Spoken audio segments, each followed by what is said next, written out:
यह कहानी उन लोगों के लिए है जो अपने जीवन से संतुष्ट नहीं हैं और दूसरों को अपने से ज्यादा खुश समझते हैं। इस कहानी को समझने के लिए अंत तक देखें। एक बार की बात है, एक कौवा अपने जीवन से बहुत दुखी था। एक दिन वह एक पेड़ की डाली पर बैठकर रोने लगा। एक साधु उसी पेड़ के नीचे बैठे थे। तभी कौवे के आंसू की एक बूंद साधु के गाल पर गिर पड़ी। साधु ने सिर उठाया और देखा कि एक कौवा रो रहा है।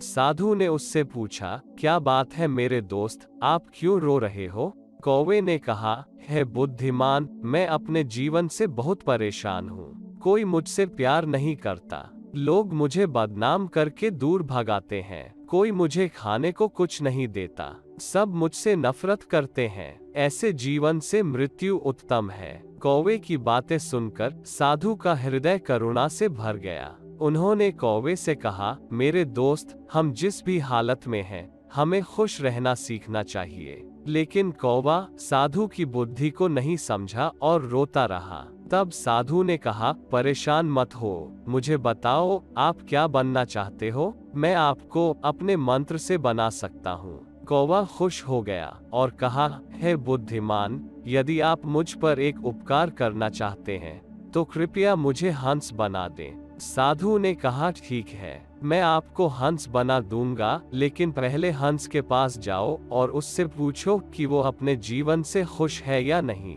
आप जाओ और पता लगाओ। तब तक मैं आपका यही इंतजार करता हूँ। कौवा खुशी खुशी हंस से मिलने के लिए उड़ गया। उसने देखा कि वो एक तालाब में तैर रहा है। वो हंस के पास गया और बोला, आप कितने सुंदर हो, आप दूध के समान सफेद हो। हर कोई आपसे प्यार करता है। आपको दुनिया का सबसे खुश पक्षी होना चाहिए। हंस ने उदास मन से कौवे से कहा, नहीं मेरे दोस्त, मैं खुश नहीं हूँ।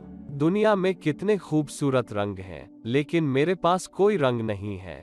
सफेद कोई रंग नहीं है। मुझे लगता है कि तोता दुनिया का सबसे खुश पक्षी होना चाहिए। वह इतना रंगीन है। यह सुनकर कौवा वहां से उड़ गया और तोते के पास पहुंच गया। उसने तोते से कहा, हे तोते, आप कितने रंगीन और सुंदर हो। आप दुनिया के सबसे खुश पक्षी हो। तोते ने उदास मन से कौवे से कहा, नहीं मेरे दोस्त, मैं खुश नहीं हूँ। सभी लोग तोते को पिंजरे में रखते हैं। मुझे हमेशा डर रहता है कि कहीं कोई मुझे पकड़कर पिंजरे में बंद न कर दे। मुझे लगता है कि मोर इस दुनिया का सबसे खुश पक्षी है।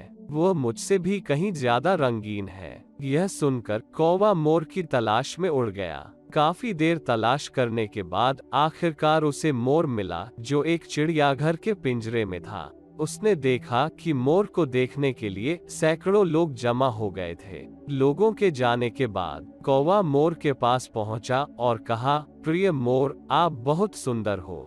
हर रोज हजारों लोग आपसे मिलने आते हैं और मुझे देखो, जब लोग मुझे देखते हैं तो वे मुझे तुरंत दूर भगा देते हैं। मुझे लगता है कि आपको इस ग्रह पर सबसे खुश पक्षी होना चाहिए। मोर ने उदास होकर उत्तर दिया। उसने कहा, मैंने हमेशा सोचा था कि मैं इस ग्रह पर सबसे सुंदर और सबसे खुश पक्षी हूँ, लेकिन मैं अपनी खूबसूरती की वजह से इस चिड़ियाघर में फंस गया हूँ। जब लोग सजावटी चीजें बनाने के लिए मेरे रंगीन पंख तोड़ते हैं तो मुझे बहुत दर्द होता है। मोर ने एक गहरी आह भरी और कहा, मैं खुश नहीं हूँ मेरे दोस्त। मोर की यह बात सुनकर कौवा हैरान रह गया। उसने उससे पूछा, अगर आप खुश नहीं हो तो आपको क्या लगता है कि दुनिया का सबसे खुश पक्षी कौन है? मोर ने कहा, मैंने चिड़ियाघर की बहुत सावधानी से जांच की है और मुझे यह एहसास हुआ है, आप कौवा अकेला ऐसा पक्षी है जिसे पिंजरे में नहीं रखा जाता। लोग आपको पकड़ने और पिंजरों में फंसाने की कोशिश नहीं करते। और पिछले कुछ दिनों से सोच रहा था कि अगर मैं एक कौवा होता तो मैं खुशी खुशी हर जगह घूम सकता था और मैं आजाद रहता था। यह सुनकर कौवा वहां से उड़ गया और आज पहली बार वो कौवा बनकर खुश महसूस कर रहा था। वो वापस उस साधु के पास आया और बोला, हे बुद्धिमान, मैं अब कुछ नहीं बनना चाहता। मैं जैसा भी हूँ, मैं ठीक हूँ।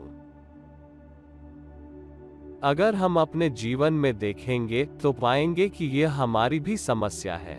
हम खुद को दूसरों के साथ अनावश्यक तुलना करते हैं और फिर दुखी हो जाते हैं और खुद को शाप देते हैं। हमारे पास जो भी है उसकी हम कद्र नहीं करते और यह सब दुख के दुष्चक्र की ओर ले जाता है।